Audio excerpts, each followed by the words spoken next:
All right, we're back for part 2 of the horoscopes for the full moon in Capricorn. So Leo, it's your turn, babes. Let's get into it. Leo, we have this full moon occurring for you in your 6th house. The ruler of this full moon is in your 9th, and Mars in Virgo is in your 2nd. Leo, you are learning how to girl boss, or you are girl bossing the fuck out of this full moon, and there is no in between. When we have a full moon in the 6th, we are wrapping things up when it comes to kind of everyday life, chores, errands, things that really make the big picture the big picture. So you're focusing in on the smaller details. At work, this could really be manifesting as you having to take on a lot more responsibility, becoming more of a leader in your situation. But I think since the 2nd house is involved, it can be like, I deserve this. It's a lot about what you believe you're worth, what your work is worth.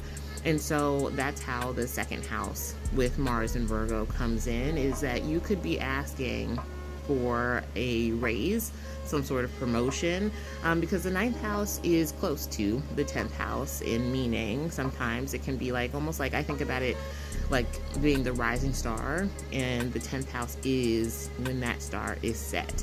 But you want your flowers, you want your appreciation, and I want that too for you, babes. You do way too much work to not be paid for it. But also, there is no need to stress yourself out. Make sure you are protecting your peace, your time, your energy, and I think with this full moon, unfortunately, a lot of people are going to be coming for it. And so you're going to have to be very discerning about who you give those very, very precious resources to. Virgo, we have this full moon happening for you in your 5th house.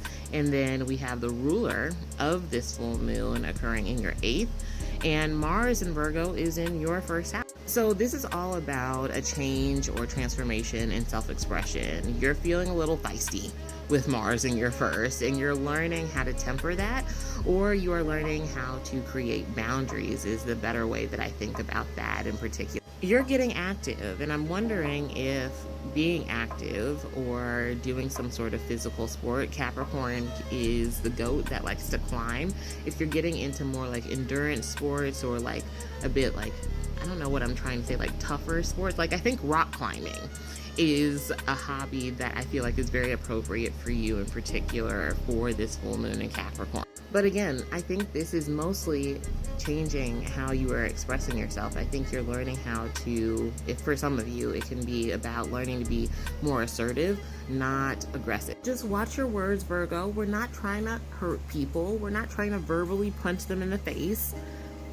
Unless you are. And in that case, I mean, as a Mercury in Aries, I get it. Libra, this full moon is happening in your 4th house, and we have the ruler of this full moon in your 7th, with Mars and Virgo occurring in your 12th house. Ooh, Libra. So with this full moon, I am wondering if you are also seeing quite a few exes come back, not just because Mercury retrograde is right around the corner, but because when we have a full moon in the 4th, things can get very emotional, especially with Capricorn there.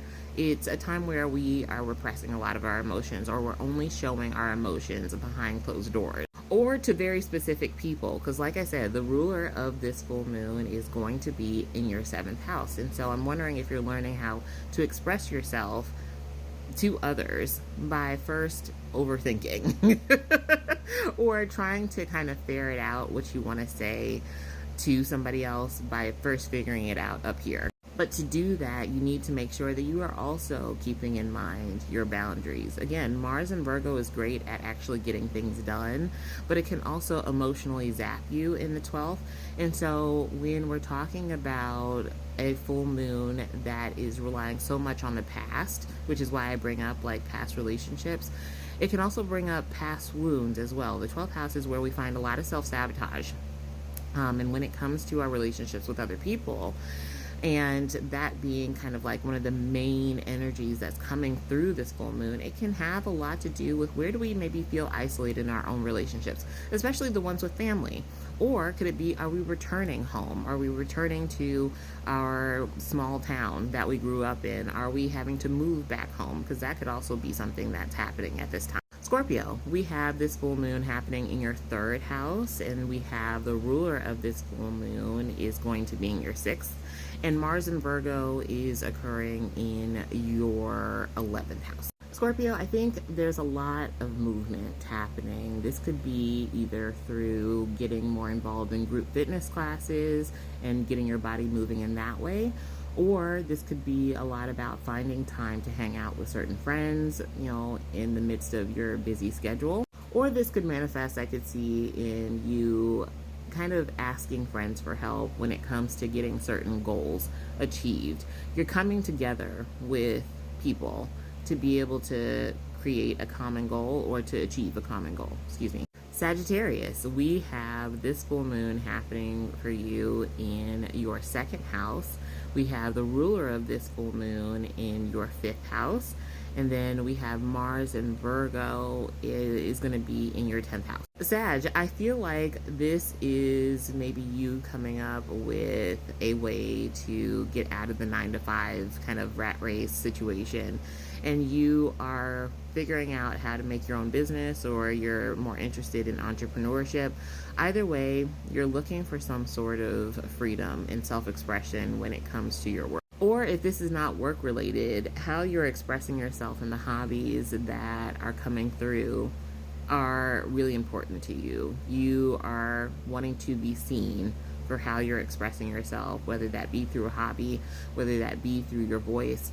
But mostly, I think it's going to have a lot to do with the work that you put in. You want to be seen for that, and you want people to appreciate it and really see the passion that you put into your work. Now, the fifth house always gets me when we're talking about the second house, because the second house can be the money that comes and goes, and the fifth house can have a lot to do with entrepreneurship, especially when when Saturn is there in Aries. On the other end, though, this can be your all work, no play kind of situation where you may have people that want to engage with you romantically, or maybe not, and you're forced into an all work, no play kind of thing. But either way, you're getting shit done. And so just keep that in mind for this full moon. That concludes part 2 of the horoscopes. I will see you guys for the last 3. Yes, the last 3 signs in part 3. See you in the next one.